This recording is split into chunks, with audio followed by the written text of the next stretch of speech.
Magandang araw, mga bata. Ako si Ana, at narito ulit tayo para sa isang kapanapanabik na story time. Ngayon, ikukwento ko ang kwento ng Ang Kabayo at ang Langaw, isang nakakaaliw na kwento na nagtuturo sa atin ng aral tungkol sa pagiging mapagpakumbaba at hindi pagmamalaki. Handa na ba kayong makinig? Tara, simulan na natin.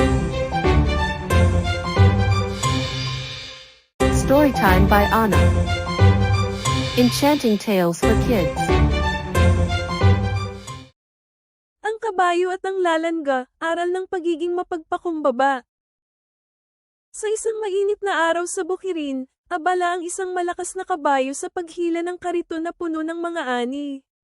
Sa kanyang likuran, may lumilipad na maliit na langaw na tila nagmamasid.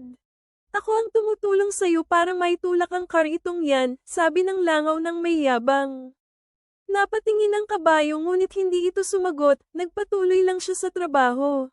Nang huminto ang kabayo para magpahinga, agad na sumigaw ang langaw, "Hoy! Bakit ka tumigil? Paano na ang kariton kung wala ako?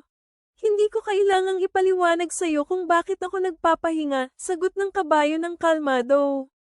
"Ginagawa ko ang lahat ng trabaho, samantalang ikaw ay nagyayabang lamang." Sa huli, napagtanto ng langaw na wala siyang naiambag at tumahimik na lang. Natutunan niya na ang kayabangan ay walang maidudulot na mabuti, at mas mahalaga ang pagpapakumbaba at tunay na gawa kaysa salita. At diyan nagtatapos ang ating kwento, mga bata.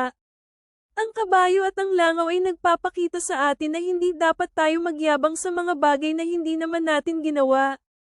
Mas mahalaga ang pagiging mapagpakumbaba at pagtulong ng walang pag-aasta. Salamat sa pakikinig, at huwag kalimutang abangan ang ating susunod na kwento. Paalam muna.